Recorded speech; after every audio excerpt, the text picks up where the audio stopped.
What did you guys do this past week? Nothing. Absolutely nothing. That's been the perks of the winter time and the breaks in between weddings. Loving it. Yep. Well, we're in the middle of spring break. Oh, you know what? We went to see 2 movies this past weekend. Did you watch Dune? No, we watched Dune. No, we did not watch Dune. We watched Kung Fu Panda and Ghostbusters. Yeah. Yep. That was our spring break, and that's pretty much going to be it.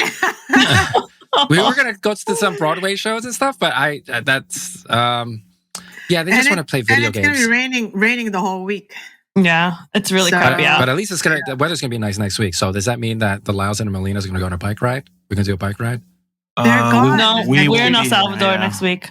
We'll be gone for like 10 days. Lucky you. Lucky you. I think I may be there too. What are you doing? What are you going to be doing, Ben Lau? I guess watching the kids. What do you guys? You guys are to see family, right? Family a little bit. A little bit. Yes and no.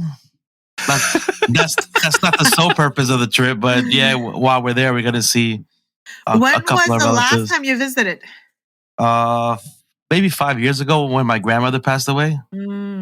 Yeah, so it's changed a lot. It's a lot of tourism right now. Right now is the best time to go. Mm-hmm. It's always been one of the most dangerous countries in Latin America, and that's changed the last 5 years. So really, yeah, it's a trip we never thought we would take together, and it cleaned up. So we're excited. Wait, have you ever been, Jen?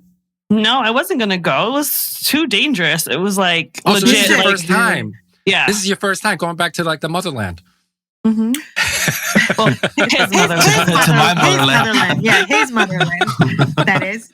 You know, the thing is, anytime we go to Asia and stuff, we always have to. If we're anywhere in proximity of Korea, we always end up going there. Any of our Asia trips, we always end up in Korea.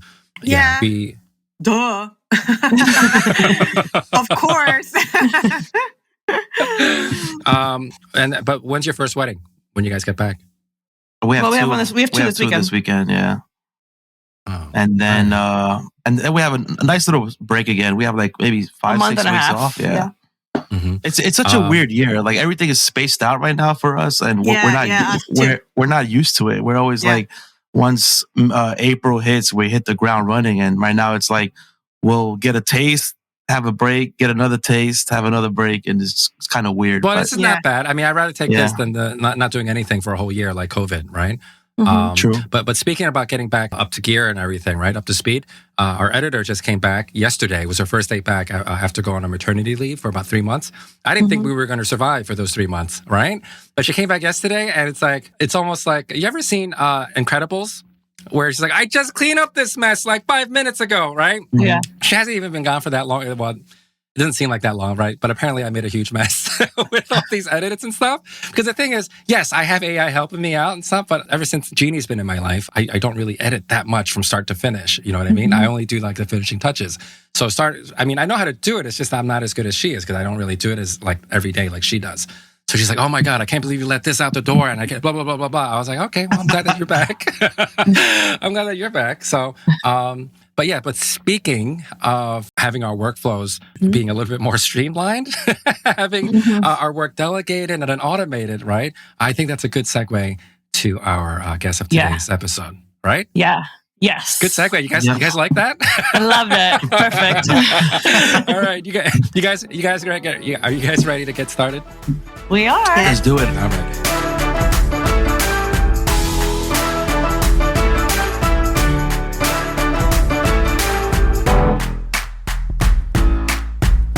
Hey guys, welcome to the Focus AI podcast. My name is Ben.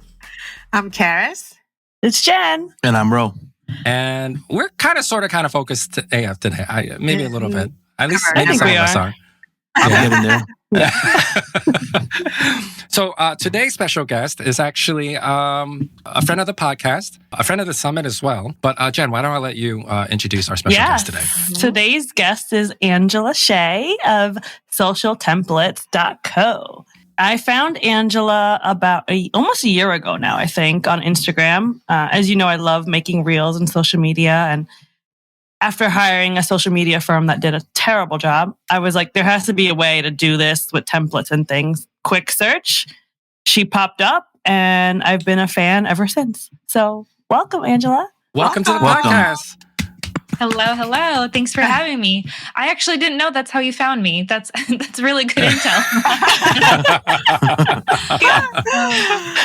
Yeah, I think it was just like real templates. There were some that were like on Instagram, like I think it's literally called just real templates, like an account, but their templates were so like fast paced and like with like such like club music, and I was like, this doesn't work for me. And then I found you. Yay, amazing. I've loved getting to know you. Well, what we love to get from you first is just kind of get a history of you, where you started. I know you were a photographer first, and then this is kind of where your journey has taken you. So give us the whole background.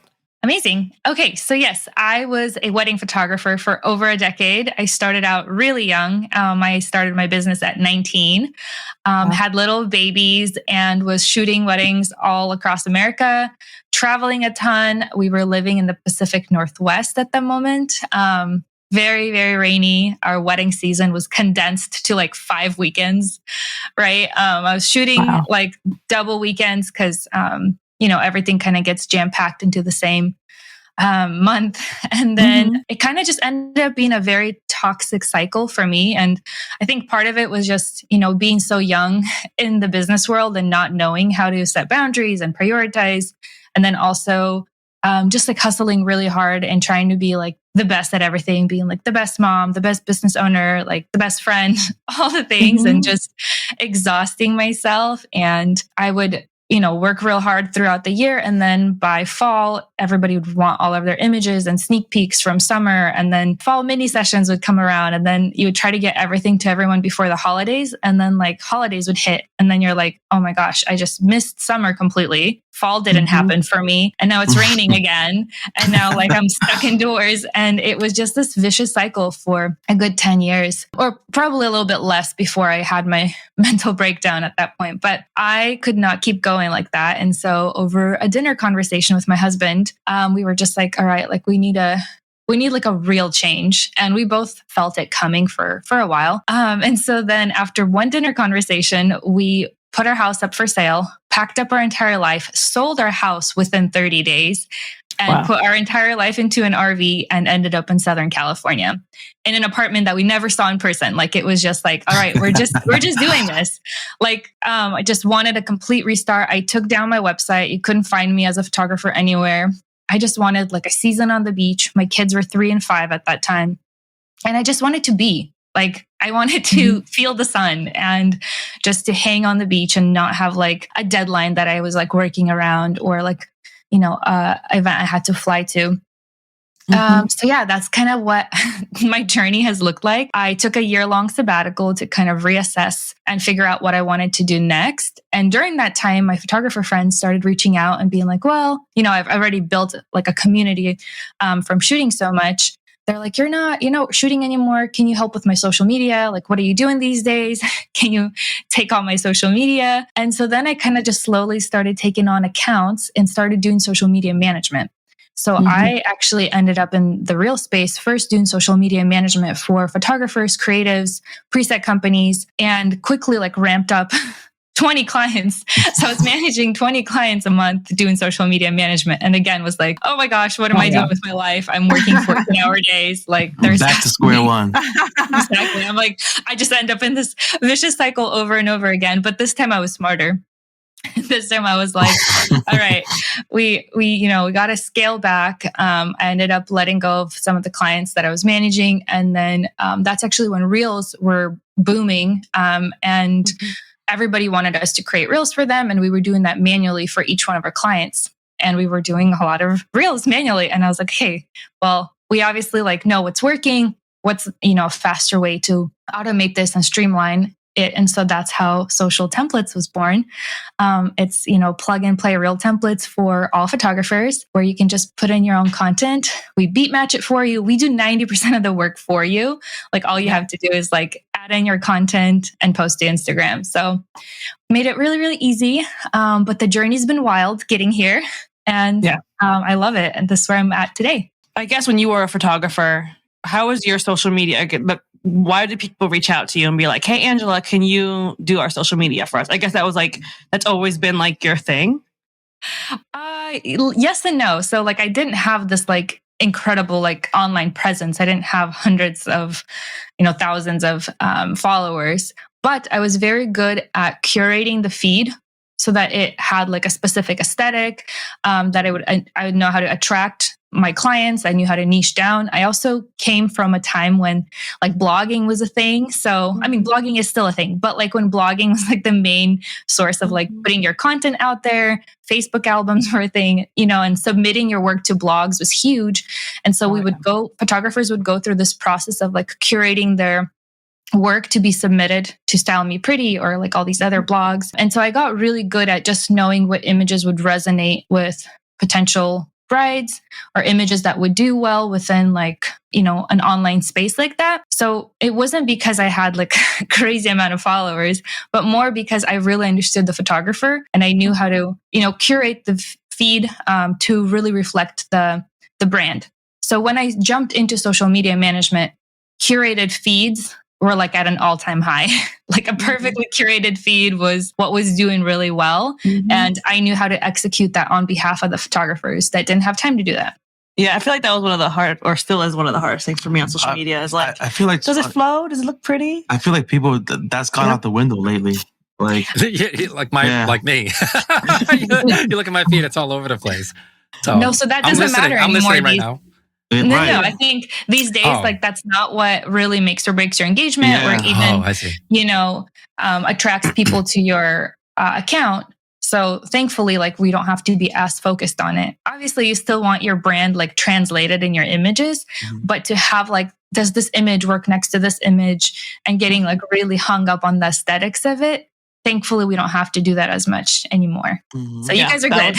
That was so stressful. Yeah, because like some of the photographers that I followed, they were very like huge on keeping that. It's basically like when you go to their profile, that feed was like a portfolio, right? Yep. And now, like you go on everyone's pages, the same people that I used to follow. There's like reels everywhere. There's like BTS taken with their cell phone. So nothing no longer really fits the whole aesthetic, but like the image is what still shows their style and branding. Mm-hmm. Yeah. Yes. And I think the biggest contributor to that is that people got bored of seeing the pretty and the polished. And I like to say this phrase a lot. Your people like to follow the founder and not the brand. So they want to see the raw, the like challenges, what's happening behind the scenes, the journey, the story. So that's huge. And so when, there's a perfectly curated feed, but with no human soul behind it, people quickly lose interest. So yeah, showing the raw and the behind the scenes is actually so good. Yeah, that's what we've been preaching a lot lately because definitely. Yep. It's been a time right now where people are concerned about bookings and engagement on Instagram and all that stuff. And they kind of give up on Instagram because all they're posting is their portfolio and they kind of refuse or don't want to show themselves or the behind the scenes or the grittiness of like running a business. And we're trying to say like, look at the brands that even you follow. Like, I'm sure you enjoy more seeing the behind the scenes stuff than just the products. You want to see all of it. No, I think one thing that I'm struggling with photographers and even people that are subscribed to our reel templates is like not understanding the purpose of a reel and trying to show off their photos in like a slow slideshow manner within the reel space.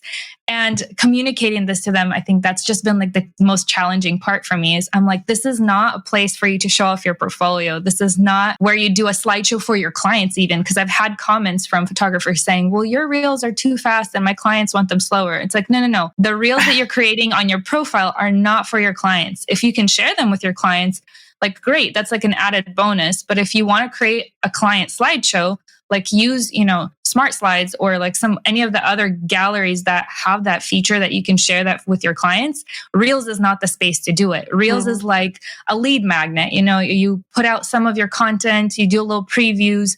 You have to think about like where people are consuming that content, right? They could be on their phone, on the couch at the end of the night, scrolling while also watching Netflix.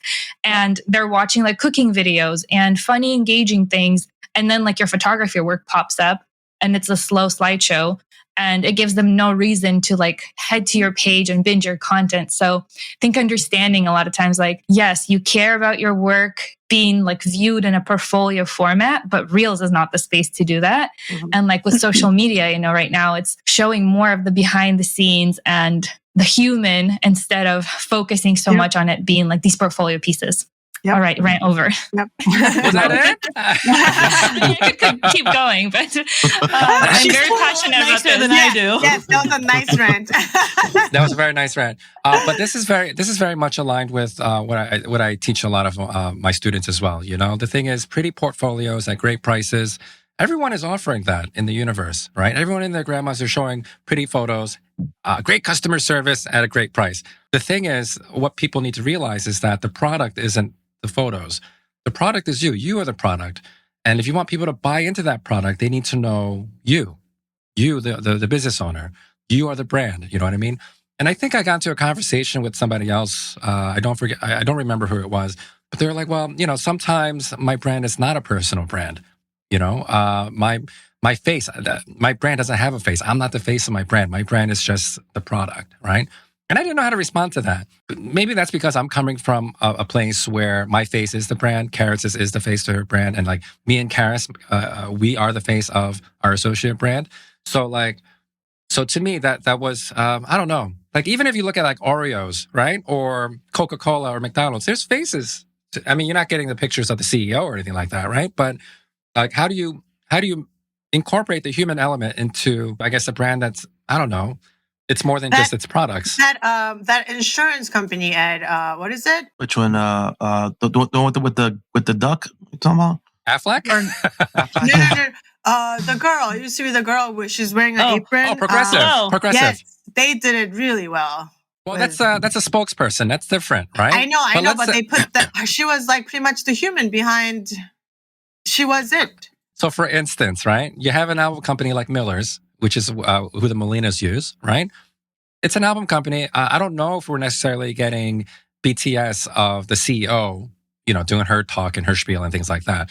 But you are getting a lot of the humans who are overseeing the production of this product. I think you shared with me that, you know, they have their workers or they have whatever. They're just talking about different stages of the process of building these albums for their customers and stuff. And I think people appreciate that. It's not just a pretty album at a reasonable price and quick turnaround times and great service, right? It's also the humans behind that. And I think that is probably what appealed you guys to them, right? Mm-hmm. Yeah. Well, I feel like back then they didn't really show that stuff till they hired their new social media girl they have now, but she does a really good job at showing the faces behind like what makes Miller's Miller. Like, they don't have to show the owner, but they're constantly showing like even the guy who's like packaging the boxes and the person who's just doing the printing. They're showing you everyone, you know, and the humans. And as you know, for us, the company that we've been supporting for over a decade, we love seeing that because we've actually met them in person. We've gone to dinners together, and they want some recognition too. They work hard. Of course, yep. And I like to say that, you know, as humans, we like to make emotional purchases. Like, we like to feel good about how we're spending our money and where we're putting our money. And so, you know, even when it comes to like choosing a photographer, if you're following someone and they're sharing their journey and the behind the scenes versus like a couple other photographers that have great work, but like you don't have like that emotional attachment to them, you're going to feel so much better about like putting your money into that business and supporting that creative. You know, maybe it's a mom, maybe it's a, you know, young new photographer that's hustling in New York, and you feel good about, you know, putting your business there when you see like the heart and soul behind the brand as well. So I think it's like such a, you know, psychological thing as well when we spend with companies that we want to support. Yep. Yeah. Now, I have a question for you, Angela. So what are your thoughts on maybe incorporating some more of your personal life into your business, your brand, you know, your public-facing brand? Like, for instance, let's say my family and I, we go to Disney or something like that. Would that be something that I would put on my feed for my business, so people get a sense of what my personal life is like? Yeah, so I would recommend choosing a couple elements from your life that you consistently share with your audience. So, some people are very private about sharing their family life or their kids or their spouse. So, that wouldn't be a good fit for them. But choosing little points of connection that you can have with your audience. It could be anything from like, I like tacos. And so every time you're going out to eat tacos, you're posting about it. Your followers that like tacos are able to connect, comment on it. It's Taco Tuesday. Next thing you know, your clients are sending you, pictures of their tacos. And so having, usually just like a handful of these connecting points that you choose from your life that you want to share. So you absolutely do not have to share everything. And I think sometimes, unless you're like a lifestyle brand, if you try to share everything, right, you're sharing your photography and your family life and your travel and then your favorite food, it gets overwhelming, it gets messy, and it's harder to establish those points of connection versus, picking a few select things. Maybe, you like to upgrade your seat in the airplane when you always travel. And that's like something you talk about, or like you figured out how to use points for that, whatever it is. It doesn't have to be like, related to photography, but as long as it, creates a point of connection with the humans that are following you, and having just a few of those and kind of staying consistent with that. Obviously, like if you no longer like tacos, you can shift it a little bit. We're going to talk about pupusas. We're going to be talking about pupusas instead.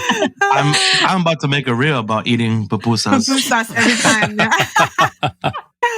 No, but it's true. Like, I know a lot of people are hesitant because they don't realize, like what you said, like there can be a middle ground. You don't have to share everything. Because sometimes they'll see accounts where it's like the person's entire life, and you can tell their life is curated for social media, and it can come off a little fake.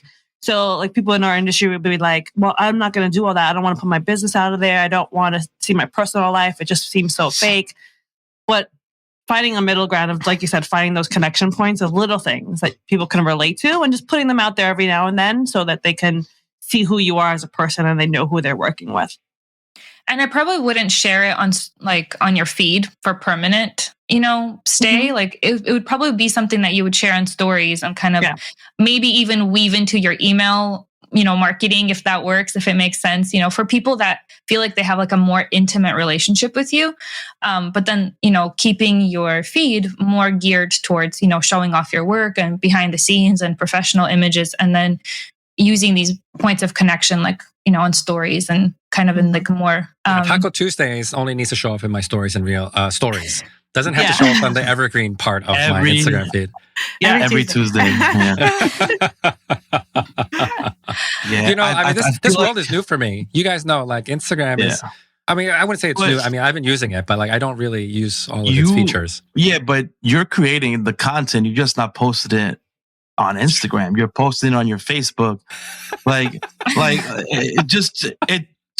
you gotta do is like take clips from that video that you're producing. Because what Ben does, Angela, he does like a whole BTS video of when he's on his way to shoot an engagement session, and he includes his clients. That is on Instagram. It's on Instagram.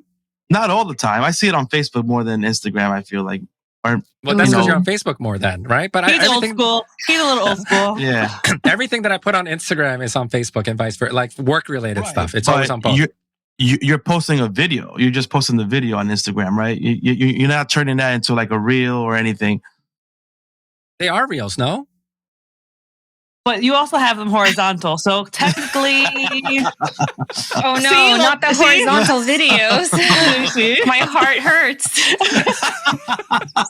There you go. Why are you guys gonna throw me under the bus like that? Oh no. This is a public announcement to anybody listening. Please, no black line, no black squares, below and above the images, no horizontal videos. Everything has to be full screen for reels. It has to be full screen. So crop your images 10:16. Like your engagement is going to be so much better. Sorry to put you on the spot like that, but this is, I guess, photographers come to us and they say, we want our reels to have better engagement, but then they don't follow the rules. You gotta play the game a little bit. You have to make it full screen. You have to make it quick and engaging. So what do you suggest for like Ben Because my pictures, my pictures are horizontal, so that's why I'm just trying to make it seamless. Otherwise, I have to start recording all my BTS. So would you have to record twice, or do you have to record? But what if it doesn't fit cropped? So for Reels specifically, I would recommend cropping, and it's really easy to crop within the camera roll on an iPhone. I hope you have an iPhone, yes? Yeah. Well, not Android. I'm kidding. We just lost half our listeners. No, I can edit. I can make vertical videos on Final Cut. That's not the problem. But the thing is, as I'm filming it, that means my vlogging camera needs to be vertical too. Right, vertical. He needs to record vertical. Well, I guess like if you are recording, horizontal, you can crop certain parts of the video and you can either stack them. So sometimes photographers will stack two videos to fit the full screen, or, showing parts of it. So just choosing to crop, like maybe you don't have the full video, but you have like just the couple that you're shooting in the video, or maybe just you kind of choosing which part to focus on. And then I know you said your photos are also horizontal. I encourage you to run like a comparison. Do your next reel at full screen. We actually just did this with Victor Lax. So I don't know if you guys want to look at his profile, but who's that guy? We know who he is.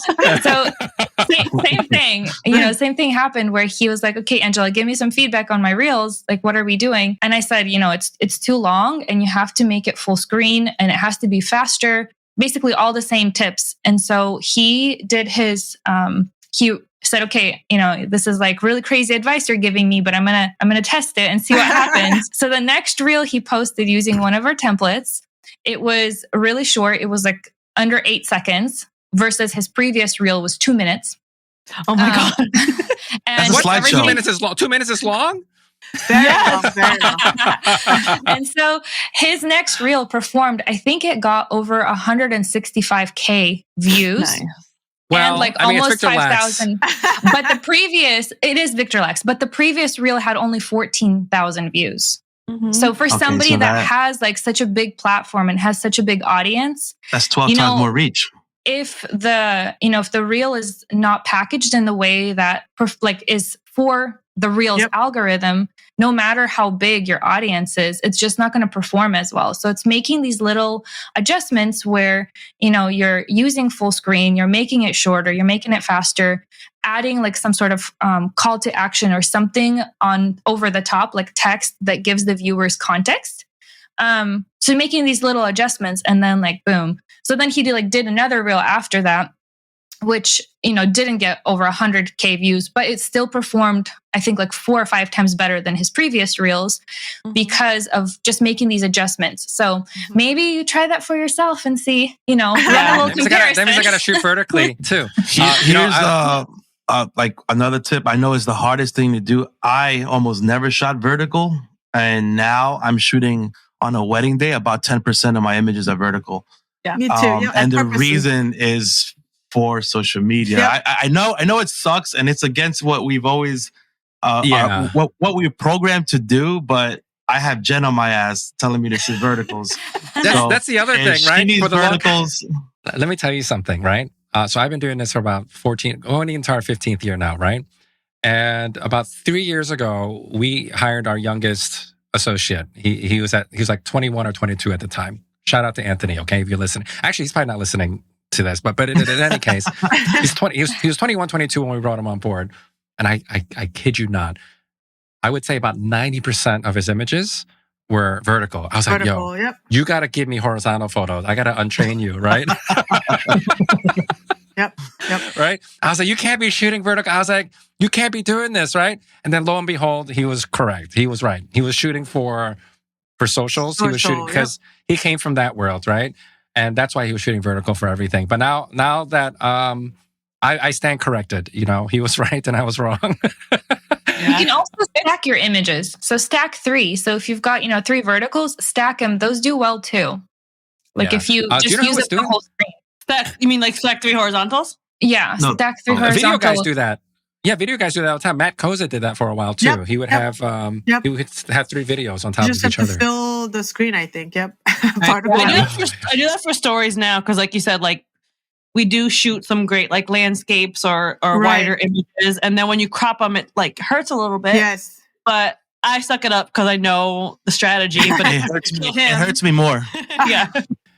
Guys, remember, Rolando, do you remember when we went out to the desert and I did this huge panel? Actually, you guys know, it was a 150 image panel that could have been done with 20 images, but I just went a little overboard with the frames. Or just one shot, but it was a gorgeous. No. It wouldn't. I have a wide shot. It doesn't look as pretty as the panel, right? And it was gorgeous. And you know what? It hurted my heart just to have it already not in that aspect ratio. It was already cut from this, right? And I can't imagine how painful it would be to go from that to like this, right? I don't know what I would do with myself. But again, I understand. You got to, you just have to play by the rules as you have them. You didn't make the rules. You just have to play the game as it was designed to your benefit. Just shoot one horizontal and one vertical. Yeah, whatever. We'll figure it out. Or then just settle for less engagement. That's also okay. Yeah, or whatever. Or that. Yes. So, I gotta shoot everything vertically. Angela, tell us what the behind the scenes for you looks like, because I know it's a very, very small team. So tell us like how the inner workings of Social Templates Co. is. All right, where do I start?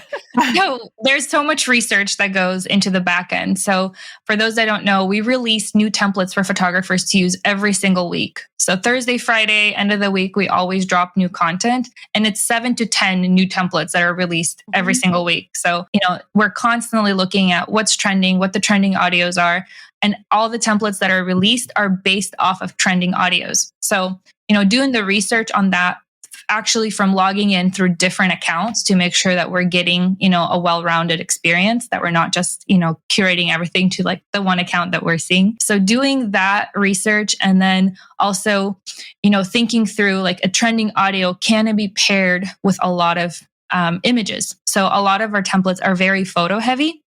And so in order for photo heavy reels to perform well within a space that's created to be entertaining and lighthearted, and then the photographers want their work seen and shown within that space, it has to be perfectly beat matched. It has to be quick and engaging. And so sometimes, with some of the trending audios, we aren't even able to use them because there's not like an engaging way to beat match the photos to the music. Mm-hmm. So we'll skip that. So a lot of multiple days actually go into the prep work of figuring out what audios are trending, what we can use as a template. And then because our community is so broad as far as the type of photographers that use our content, we have, family photographers, maternity, weddings, senior portraits, branding, just everybody across the board. If they're shooting, there's probably somebody. We even have dog photographers within our community. Mm-hmm. So when we are creating a template, we're always thinking about how it can be used across multiple niches. So if it could be used for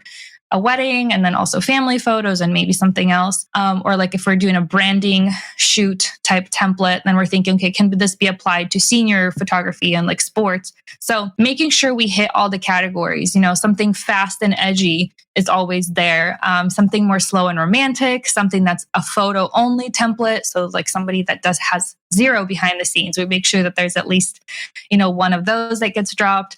And then something that's very video heavy, which we have been focusing on more lately. And we're going to keep focusing on that. I feel like in the past, I have kind of caved to the requests that we were getting, we don't have behind the scenes, give us more photo heavy templates.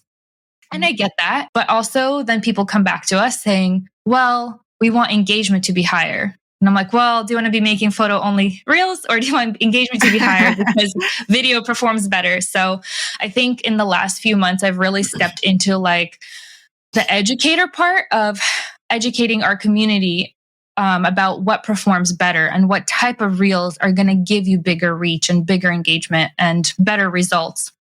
And so focusing on video content a little bit more now. And I think pushing our community to focus on getting behind the scenes, teaching them how to get better behind the scenes, encouraging them to bring an assistant, that is able to do that. And I mean, there's so many ways where behind the scenes content can benefit the photographer, not just for social media, but for networking purposes and, the entire wedding team or if it's not a wedding, if it's an event, can benefit from that. Kind of went off topic there for a second, off script. But I love it. So focusing on making sure like we hit all of the criterias when we are creating the templates. There's a lot of like thought and intentionality that goes into that, which I think sometimes probably like just isn't noticed because they just new templates drop, people don't think about it much. Right. And then once we figure out the template, like the audios that we want to use, then I'm going through, we have content banks of content photographers have shared with us that have behind the scenes and the images and trying to figure out,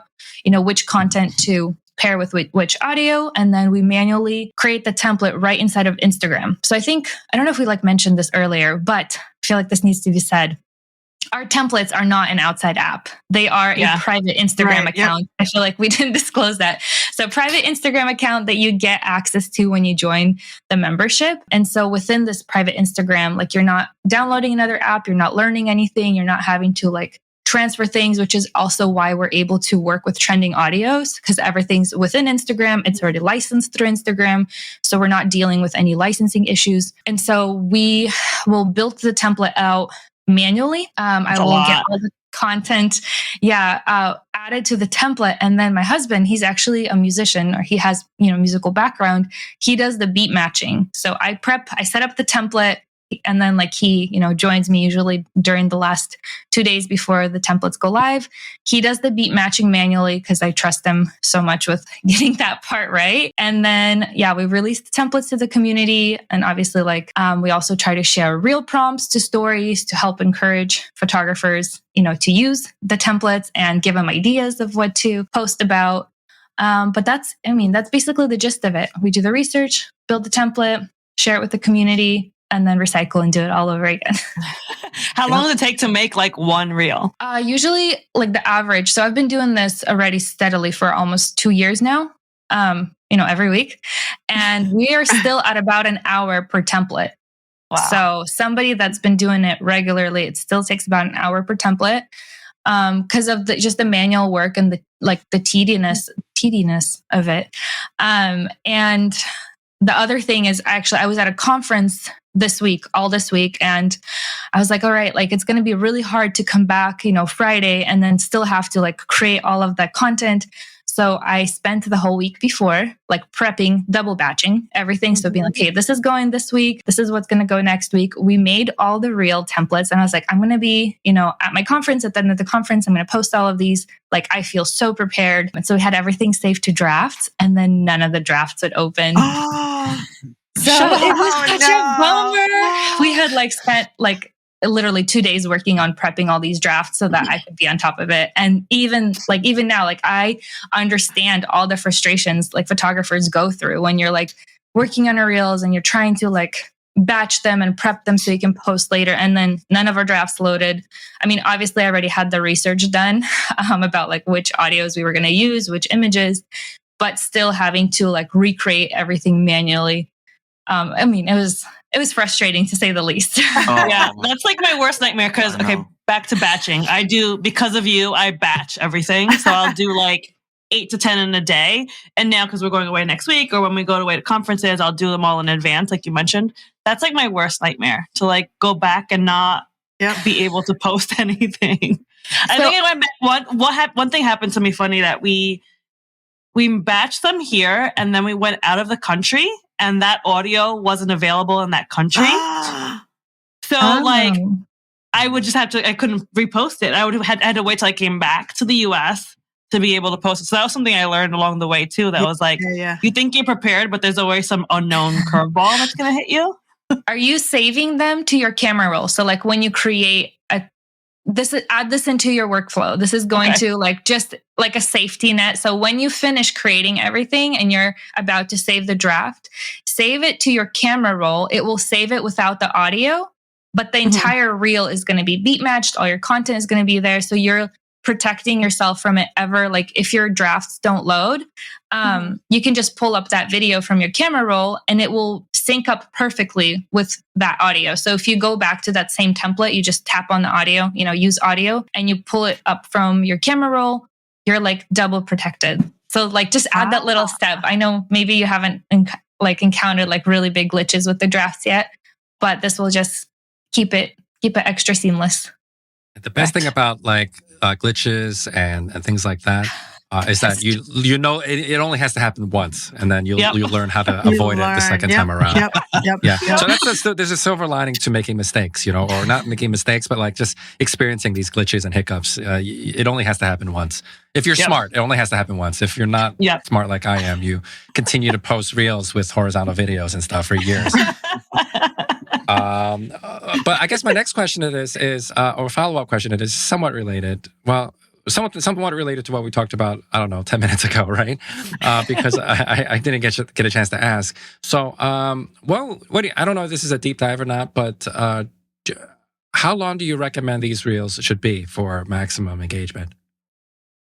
Okay, so this is going to be a little bit controversial advice because I think for photo reels, there's slightly different parameters than there are for like reels in general. So, you know, with what is, you know, happening in the world right now with 2024, we're seeing more and more long form content. So like vlog style reels, you know, vlogging your day, talking to the camera type, get ready with me, storytelling, things like that, or like come along with me and you show the whole day. So those are very like engaging and interesting. And the most important metric on a reel is the watch time. So how far does somebody get on watching your reel? That's like literally like probably the most important thing to focus on. Yes. Are we talking about like percentage of the reel finished, or how many seconds or how many minutes they're watching? When you say watch time? A percentage of how far they get to the end. So like you want someone to make it all the way to the end and for the reel to restart. So once the reel restarts and the same person is watching it, it like sends a signal to the algorithm that this is like quality content. People are rewatching it. And so it gets pushed out to more and more people, which is why you see all of those reels that are like 3 to 5 seconds long. And there's like a lot of text and you have to like, you know, stay on that reel and you're like trying to read it, but it's like re-looping. And then they have like thousands and millions of views because, you know, it's a hack that you could do to get more. Got it. So watch time is important. So with our photo reels, we make them really short, and the recommendation is to keep them between 7 to 8 seconds long. So you don't want them longer than 15 seconds ever, because what are the chances of some random stranger watching somebody else's wedding slideshow or any type of photo session, family shoot all the way to the end if it's longer than 15 seconds. Like you want to actually keep it at like 7 or 8 seconds, because the viewer that's watching it, unless it's like some epic shoot that has like some extraordinary content that nobody's ever seen before, that's going to, you know, make people stop and want to keep rewatching it.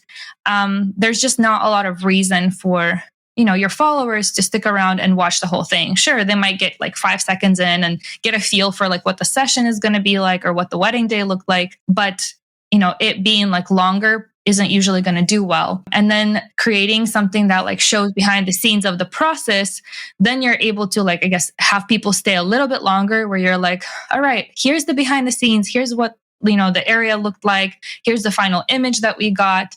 It gives people like a little bit more reason to stay. They're not just like watching a slideshow. But anything that's especially just photos only, you just have to like, I guess, keep in mind who's watching it, where it's showing up in like what space, and keeping them short.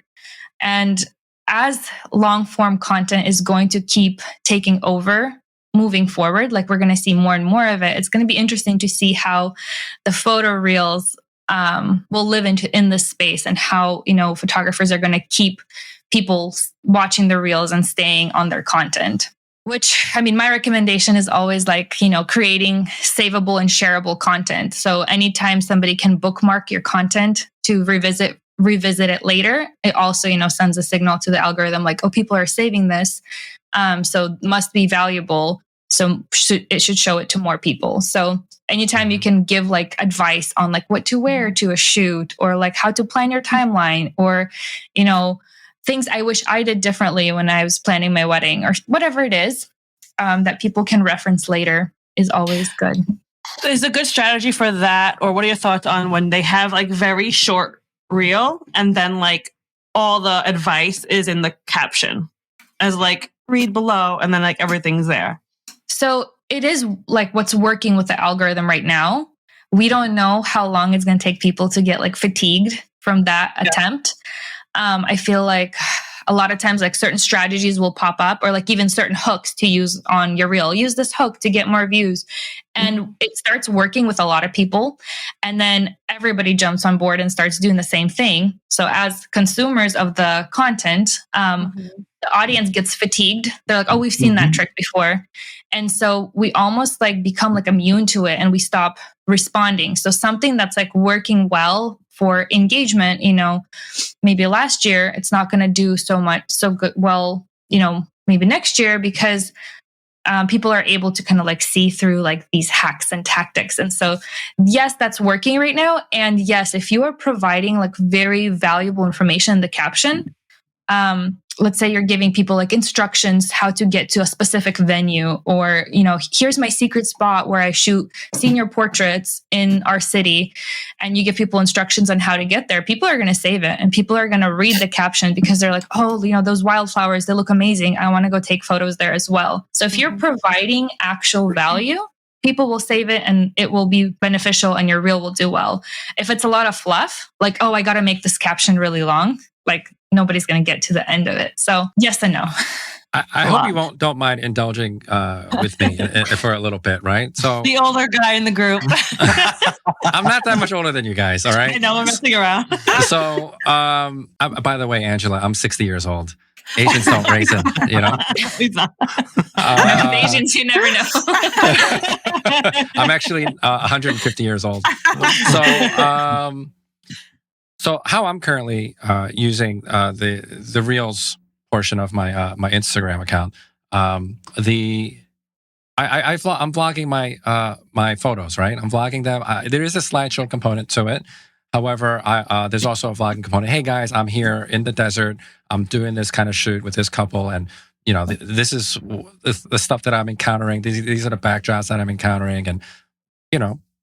Or maybe it's a wedding day. Hey, listen, you know, this wedding day is here at this venue, and the reason why I do it this way is so that way, you know, hopefully the venue will share it to their audience, that the couples will share it with the audience. Maybe new people will see it, right? I mean, now I know I need to shoot it vertically, right? But these videos are usually about 1:30, no more than 2 minutes. Usually about 1:30, right? So I don't know if I can fit all of that into like 8 seconds. You know what I mean? Because it's a video and it's a video component of, you know, just me talking to the camera. This is what you can expect. This is what I'm working with, giving you a little bit of behind the scenes kind of thing. So like, how should I go about doing that? Because I personally enjoy doing that, you know? Yeah, actually, I think you're ahead of the curve here. So props to you, because this is what I mean by like long form content is going to be doing better moving forward, is because what Instagram is basically trying to do is have all of these, you know, creators within Instagram basically kind of like becoming like YouTubers, you know, in a sense, like they're going to be vlogging their content. And so for you to be able to get on and talk, so that's like one of the long form reels that, you know, would perform better. Maybe if you could like make some adjustments to like how you package it when you deliver it. But long form content like that, like you showing up on video, you talking to the camera, you're showing the results, that's actually good. So I'm talking about 8 to 7 seconds, it being like very photo heavy, and maybe having like a small behind the scenes video, like here's these results, you know. If you are, and those are usually paired with like trending audios, and there's like usually like a beat drop right after the video, like a little behind the scenes video. But if you are, you know, using your own voice as like a voiceover, or you're talking to the camera, then I would recommend, using like 90 seconds to do that. Obviously, keeping it engaging the entire time. So if something feels like it's like lingering just a little bit too long, you know, trimming it as much as you can, cutting out all the ums and pauses and introductions. I got that part, we're good there. I haven't seen any of that. But like all the ums from today's recording, they never happened. Okay. Okay. And I think, with like those reels, just having them start out like very much like abruptly, you know. So I think sure. I understand. Yep. Yeah. So, and I think you're actually gonna see probably more growth with that, and you know, maybe making some adjustments. I just got to shoot it vertically. That's all. just the frame. Long form content is good. Creating long form content is good, and it's evergreen, and it's you already connecting with your followers. You know, not even on stories, but within your reels. So I think you're doing a great job. Good job. Thanks. Yep. Well, I mean, maybe after we get done with this recording, maybe you can. I mean, do you do audits? Do you charge for audits? I mean, I just support my community. So if you just want to pop on over, I don't charge. I'm really for proud of this last one that we put together because it's the first one I'd done in a long time, right? Because I'd stopped vlogging for a little while because I'm busy doing other things. But I remember how much I enjoyed doing these kind of videos, these BTS type of videos. Now I know I got to do it vertically, but yeah, 90-second limit, shooting vertically, before and afters, and a CTA at the end. It's very important that we do a CTA at the end of every video, right? I would encourage that. And I would probably do some sort of hook in the beginning that could either be a CTA or a hook that, just gets people to stay. Here's, you could say, here's, a mistake I made while I was shooting. And like, I don't know, maybe you don't make mistakes, but like just something in order to get them to stay. Oh, you know what? That Vegas, the desert video that you made, the mistake was we went in the wrong trail. Yep. So that was perfect. So I got to make a new video now. Okay, whatever. So you can say how we got lost in the desert and ended up with epic images. Yeah. Just to get people to watch to the end. Yep. Yeah. Yep. You have to think about. Oh my God! It feels very clickbaity, but I know that's how the game is played. You know what I mean? Yeah. It sounds very clickbaity, but them's the praise. Gotta adapt, Ben. Gotta adapt. No, I feel the same way. Everything's so sensational. Everything is so sensational. I feel like the New York Post. Like, I gotta go do research at the supermarket and get headline ideas from the New York Post. Karis wants to be an influencer. She's gonna be the next. I was just gonna tell Ben, just do stuff what our kids are watching, and then we'll be good. I know, unboxing videos. Stuff, all the stuff kids are watching. That's what you toy need reviews. To, that's what we need to be doing. Toy reviews. Old news. My unboxing videos. My unboxing videos would be super boring. But you know what? Do you know what just came in the mail today from Amazon? A couple of wires and a hard drive enclosure. That would be the most boring unboxing video ever. You have a cool stuff coming. Very cool stuff coming tomorrow. Oh, is it coming tomorrow from Japan? Yeah, it's coming tomorrow. That's really fast. Ben's got a G2 too. Ben's got a contacts. Oh, did you? Oh, amazing. That's my favorite camera. You want to hear something fun? I don't know if I talked about this publicly yet. Well, I did, but not too many people.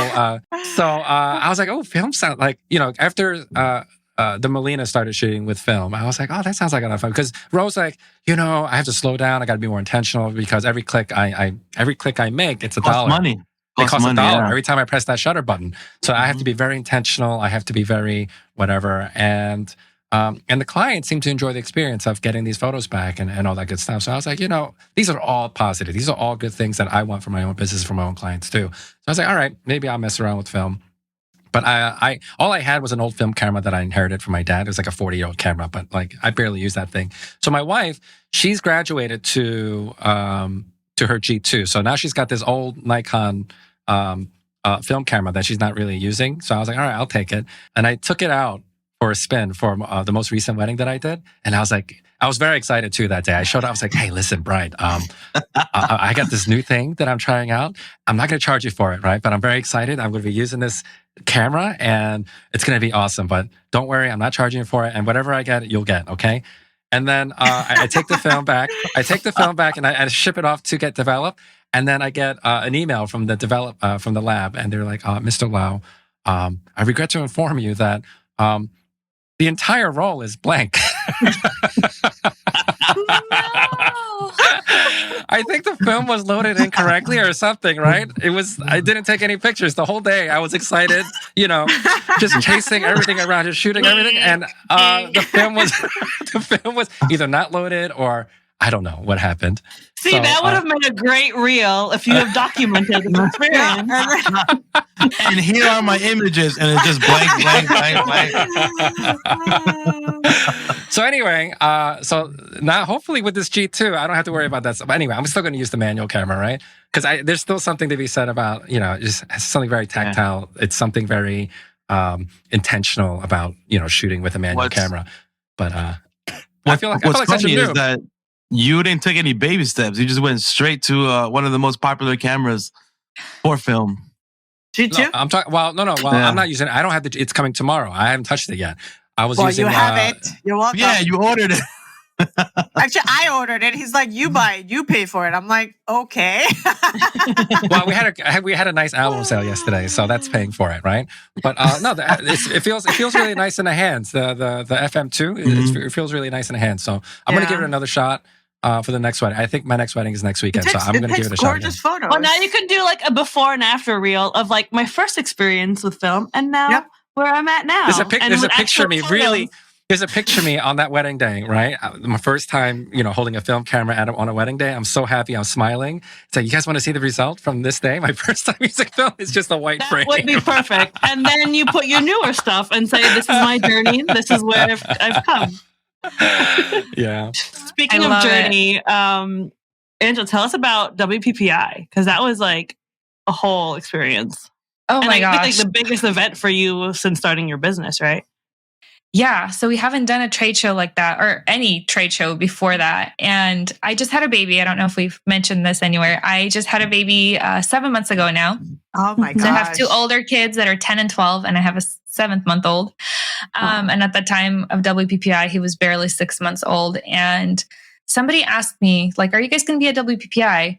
I think asking if I was going to attend this show, like just as a attendee. And then I was like, wait, why don't we have a booth there? Like, that sounds kind of fun. Like, I wonder what that looks like. So I reached out to the hosts of WPPI 3 weeks before the show started. So it was very much last minute. And I was like, I think we can do this. Like, how hard can it be? Right.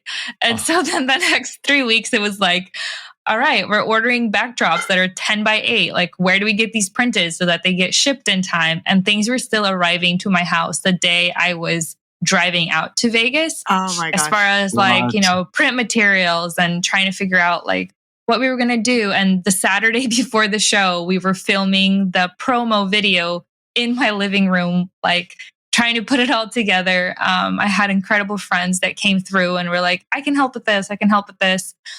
So it was just very much like unexpected, like all the help and support that I got.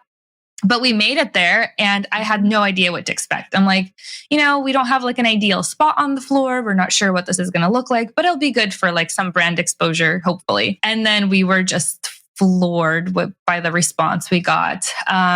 It was like nothing I expected at all. Last day we had our last customer leave and I just like sat down on the carpet and bawled. Like I just cried because I was just so overwhelmed with just the experience and the way that the community embraced us and speaking to people that were coming up to us and were like, oh my gosh, this is like so amazing. Like, I need this. Where have you guys been? And then we had our affiliates that like really stepped up and wanted to help. I mean, Jen like volunteered her time.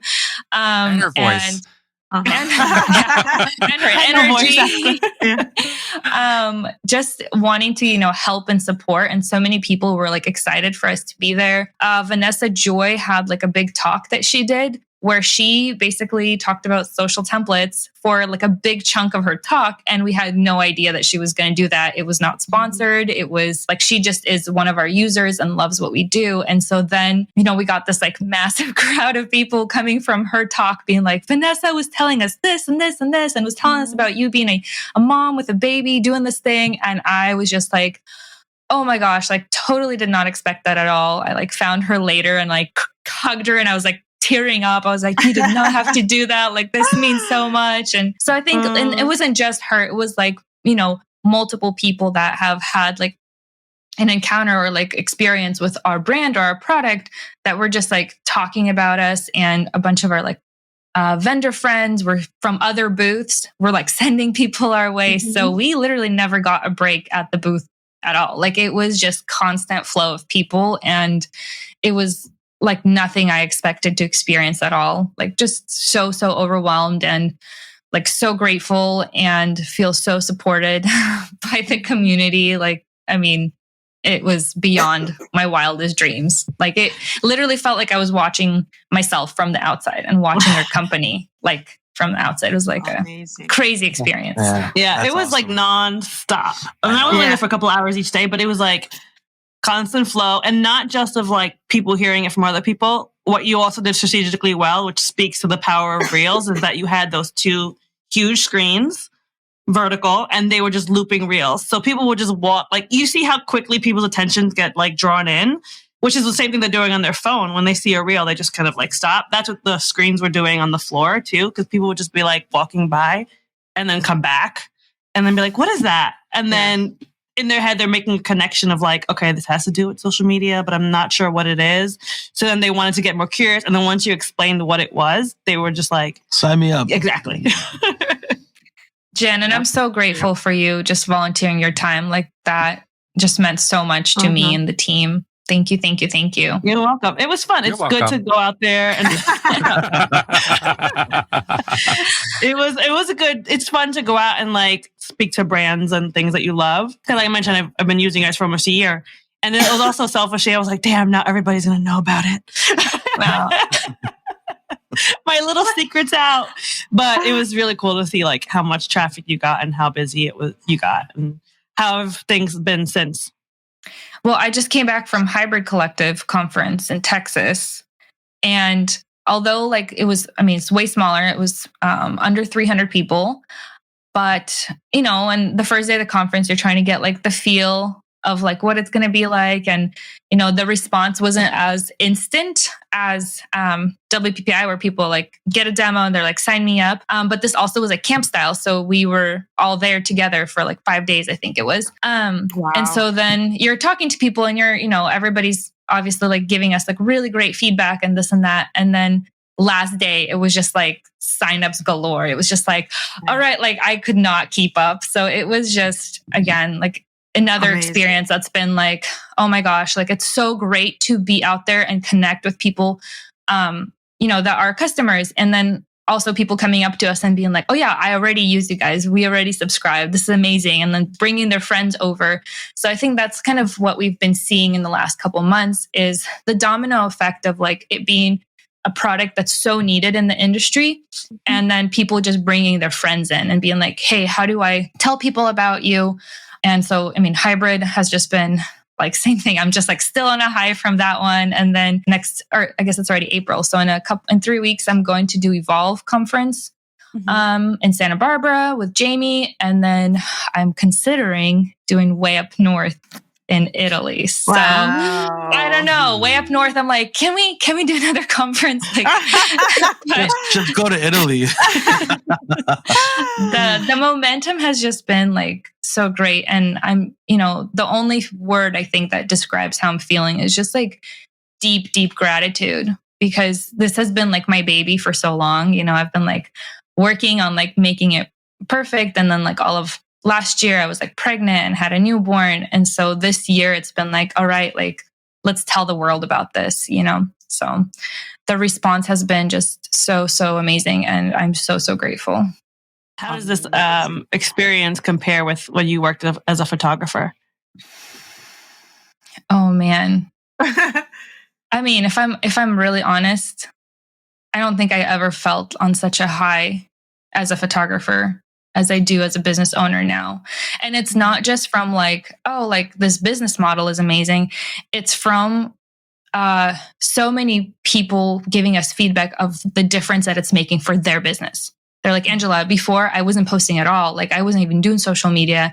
This is now like, I can now do it. This is attainable. Like people coming to us saying like, I'm getting quality leads from Instagram now. And like people that are ending up in my contact form are saying they're finding me from Instagram, or moms that are like, I would spend so much time on Instagram and now like this is so easy and fast. I'm able to have like my evenings with the kids. So I'm going to get emotional talking about this. I just feel like because I was in a place where I got so burnt out as a mom and a creative, and being able to create something for the community that's like so needed right now. And like, 2024, like everybody feels the pressure of having a social media presence and, showing up on social media. And it's overwhelming to know like what audios to use. And we're able to like give them tools and actually like make a difference for photographers' lives. Like that's just feels like so rewarding. And, the feedback we're getting has just been like, I like screenshot every single nice message. And I have like a folder on my phone for like days when like, it's really hard. Cause things look glamorous on social media, but as a business owner, there are days where it's hard and you're like it's hard to keep going and it's a lot of work. And then like that folder of messages, I'm like, we are making, such a difference for a lot of creatives. And that's what really, keeps me going. I feel like you just scratched the surface. I can't tell you how many times me, Ben, Jen are in our local Facebook groups, and somebody posted a comment the other day that was liked by a ton of people. They was like, when I started my business, I never signed up to be a social media manager or to be a content creator. And that comment was liked by like 15 people. People are like really sitting down and like debating on whether they should continue their business because they don't want anything to do with social media. And what you offer them is a chance to do it quickly and do it easily. So I feel like the more you're around, the more people will find out about what you offer. And I feel like this is just the beginning for you. The thing is, this is speaking to someone who talks to these people, on a semi-regular basis. You give them the shortcut, you teach them how to do a shortcut. They're going to want a shortcut for the shortcut. So something that normally takes an hour and you got them down to like 2 minutes. They're like, I don't have time to do this 2-minute thing, So they're actually, what they're complaining about is that the fact that they have to do it at all, because some of these people we're working on a solution. Proprietary information here, but sorry to interrupt. We're working on segueing virtual assistants into the space. So, just a little teaser here that there might be a way here really soon where you could use our templates. Done for you. It's a DFY, right? Look, it's done for your service. There's no excuse now. Look, listen, guys. I've been I'm coaching excited for that. Yeah, I've been coaching for close to 3 years now, right? And the thing is, I've shown you the shortcuts. You don't have to do this for 6 months or a year. Now I've got it down. I can get all this done for you within 2 weeks, and still that's not short enough, right? I'm like, I can't do it for you. That's what they're looking for. They're looking for someone to do it for them, and they're willing to pay for that. Yep. You know what I mean? I was like, dude, just write this stupid blog, but like, just do it. Just write it. Just take an afternoon off and write it, and use AI if you have to. And they still won't do it. So I think that if Angela's doing what I think that she's doing, I think you will be onto something. Because people are not just looking for shortcuts. They're just basically, they just want it done for them. It just needs to be done. Be done. Yep. Mm-hmm. Yeah. Oh yeah. That'll open a whole new world for you, Angela. We're going to have a separate department for that customer support. Yeah. Oh yeah. Amazing. Wow. Yep. I guess, there was no better way to end that, I think. Is there anything else you want to share with us, Angela? Anything you want to make sure you didn't miss or you want to get across to everyone? What are you working on right now aside from, well, actually, did you want to make that an unofficial announcement that you guys are working on something to help? I think it's good to tease it. It's good to tease it because we're kind of starting to talk about it. There's not any official announcement yet, but I think it's good to put that out there. Tease it. Well, yeah, that's cool. I'm totally looking forward to seeing all those developments and whatnot. Yeah. And where are you located? Southern California, right? Yeah. Southern California? Like Newport Beach, Irvine, Garden of Eden, Paradise. Whatever you want to call it. Newport Beach, I know. Newport Beach. I feel like we driven through all that area. We were driving. How often do you ever make your way out here to the New York area? Only for pleasure, actually. Who comes out here for pleasure? I really enjoy like city vibes, and so I'll go out and we'll do like a weekend and like do food and Broadway and things like that. So less than once a year though. So it used to be more frequently. Now we've got kiddos. I've always had kiddos, but now I have the baby. So not as often as I want, but I do love New York. It's all right. Well, yeah, it's all right. It's all right. We love it. It's good for a visit. It's Yes. I'm sorry. I don't know if you said where. So when you packed up, sold your house, where were you living at then? Oh, I was in Oregon, so Pacific Northwest. So we were actually. It was raining. Yeah, it was horrible. So we actually were going to move to Hawaii, and then that like fell through, and California was Plan B. And thank God it was like, because we probably wouldn't have stayed in Hawaii forever. It would have been like a quote unquote season, but with California, we were like, well, we'll do a year. Okay, we made 2 years. 3, well, year 4, my husband and I were like not even asking each other. We're both just hoping that we were both okay staying.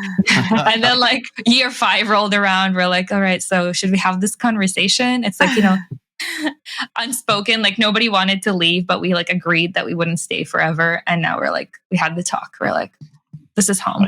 We're staying. Yeah. It's gorgeous over there. Yeah. Love it.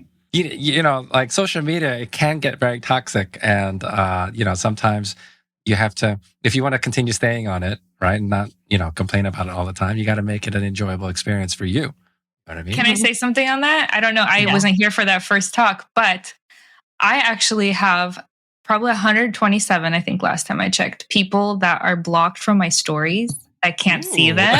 Wow. And I recommend everybody do the same, because I'm like, I don't want to ever overthink what I'm posting. Like, this is business and I'm here to connect with, photographers and whatnot. And so, having friends from high school or college or, relatives that are following your page, like they could see stuff I post to the feed. But I think on stories, a lot of times, like, you maybe push your products a little more, you talk about your business more. And I got to a point where I was always like overthinking everything. I'm like, what are my friends going to say? Is this too much? Am I always talking about my business? So then I just like blocked everyone. It's been the most freeing thing I've ever done. I love it. Highly recommend. I love it. So, I'm with you 1000%. You and I just became best friends. Yeah. Awesome. Yeah. But Angela, thank you so much for hanging out with us today. We appreciate you so much, and hopefully awesome. We'll get you to come see us in person over here on the East Coast too. I would love that. Yeah, that would thank be you so awesome. much for having me. I feel like you guys gave me so much space to share my heart. So thank you. You are so welcome. I mean, we mentioned it earlier, but give us a drop to all your handles, all and your stuff, socials, everything. How can people find you? Super simple. Socialtemplates.co online and socialtemplates.co on Instagram. Awesome. Easy peasy. Thank you so much. Yeah, we appreciate it. Bye. It was so lovely to get to know the rest of the team. Guys, don't sign off yet. We still need to sign off. Okay. Am I leaving? But Angela, you're good to go. Yeah, you're good to go. Okay, so I hang up, right? Yeah, you're fine. Bye-bye. Adios. Bye. So anyway, that was a great guest. Good get, Jen. Thank you. Yeah, hopefully we'll get. She gave me ideas like on how to now when I go to venues, I'm gonna be like doing a little bit more. Doing like, whoa, hey guys. And also now with my vlogging camera, I'm gonna record that vertically now. Yeah. My vlogging camera. Yeah, I'm gonna do all that vertically. But then that means my my GoPro camera on top of my camera also needs to be sideways too, if I'm gonna be using that. All needs to be vertical. Not really. It each camera they should have a cropping mode where you just change the format. Or you can get the Ray-Ban glasses that shoot vertical. Yeah, the X2 is not it. That shit looks like a potato. The quality. Or I just have to do in post production, just make it vertical. I just shoot the way I normally shoot, and just in post production make it vertical. Choose what you show. That's the only thing, and make crop a lot of it. So because the thing is, I want to post this stuff on YouTube. One device shoot horizontal, one device shoot vertical. If you're gonna have two. Yeah. So 2 GoPros on my camera. Did you see my setup already? It's ridiculous. No. Maybe GoPro shoot vertical and your other Sony camera, but whatever. Anyway, I'll figure it out. That's you. That's you problem. You. I'll figure it out. But at the very least, what I learned today, 2 things. I learned to shoot vertically a little bit more. Yeah, shoot vertically a little bit more and get the videos to be a little shorter. And now I got to learn how to write hooks. Yeah. That's going to be Abby's department. Well, you got a TikTok class that you bought. So did you watch it? I haven't finished yet. I bought a TikTok class. I bought a Taylor Jackson a course, and I also bought the SEO course. I got 3 courses I got to finish right now. But first, I got to finish mine. And now we have Sue Bryce too. I can't get into Sue Bryce yet. Yeah, there's a lot of courses I got to finish, but I got to finish my course first because these people paid me money for this stuff already, so I got to make sure that I put all this stuff out. So, but yeah, I'm excited for that. So yeah, I got to get back to recording. But guys, it was awesome. Yeah, this was really cool. Good. Have fun in El Salvador. So guys, thank you so much for joining us today on our little talk with Angela Shae from Social Templates. If you guys would like to see some more behind the scenes and highlights and all that good stuff, you can check us out on our website at focused-af.com. You can also follow us on social media at focus.af. You can shoot us an email at hello@focused-af.com. On that note, are you guys focused AF? We are. I'm hungry. Yeah, we're hungry. About to go I'm getting pretty good at this closing out thing, aren't I? You did very well. Talking without a script. I've been doing it for a couple of weeks now. Okay. Bye. Feel a little better. Bye. All right, guys. Bye. I'm out of here. I'll talk to you guys later. Adios. Bye. Focused AF is a fun, business-focused podcast for wedding creatives. Co-hosted by award-winning husband and wife wedding photography teams, Ben and Karis. And Jen and Ro, where we help fellow wedding creatives with their sales and marketing. With laid-back conversations and real talk with some of our most favorite people in the universe. And with that being said, are you focused AF? I am focused AF today. We are Focused AF. I think I might be focused AF. Welcome to the Focused AF podcast.